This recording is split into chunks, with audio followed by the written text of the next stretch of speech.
Mahilig kayo sa pares, pero nai-intimidate kayo kasi mahirap gawin. Nasa tamang video ka.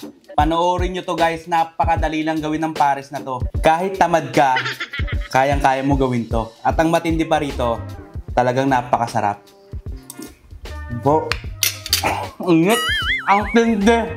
Gawin nyo na.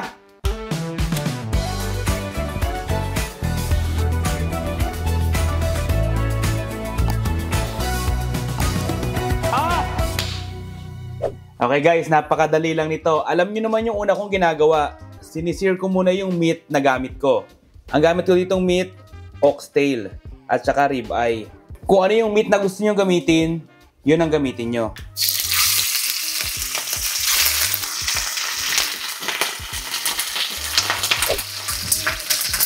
Mabilisang sear lang naman to. Pag ganyan yung itsura niya, baliktarin nyo na.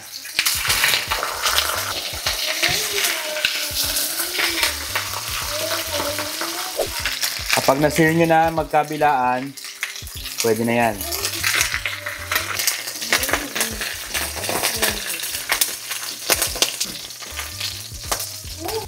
Sa ribeye naman guys, kinat ko lang ng ganito kaliliit.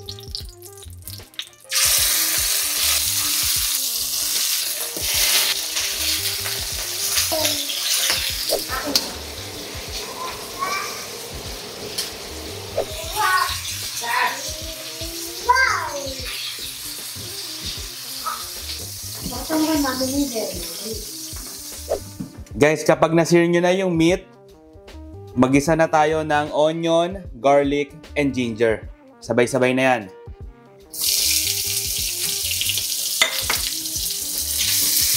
Kapag translucent na yung onion, ilagay nyo na tong cinnamon stick. Kung ayaw nyo ng cinnamon stick guys, star anise ang ilagay nyo. Ako kasi, ayoko ng star anise eh. Kaya cinnamon stick ang nilalagay ko sa beef pares.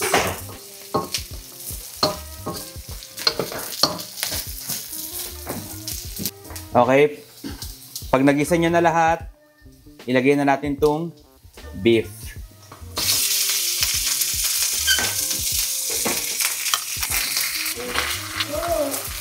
Kasya ba to? Kasya. Lagyan nyo ng soy sauce, oyster sauce,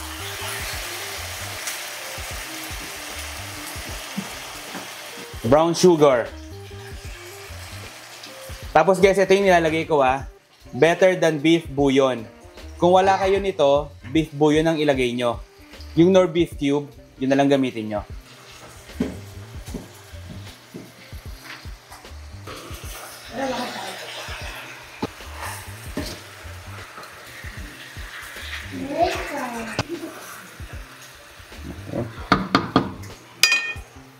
Tapos, lagyan na natin ng tubig. Yung dami guys, basta lumubog lang siya.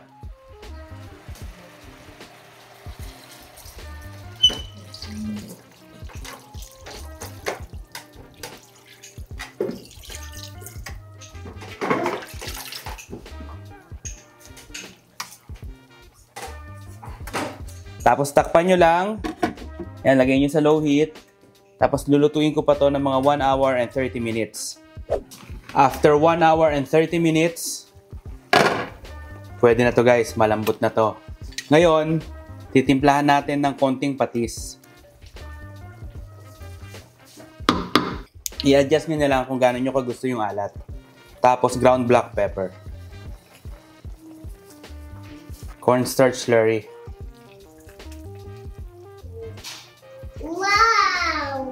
Saluin nyo lang guys hanggang sa lumapot.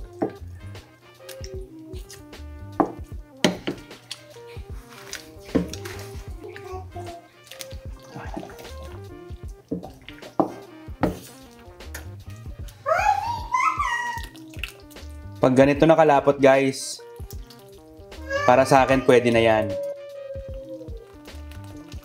Tara, kain na tayo.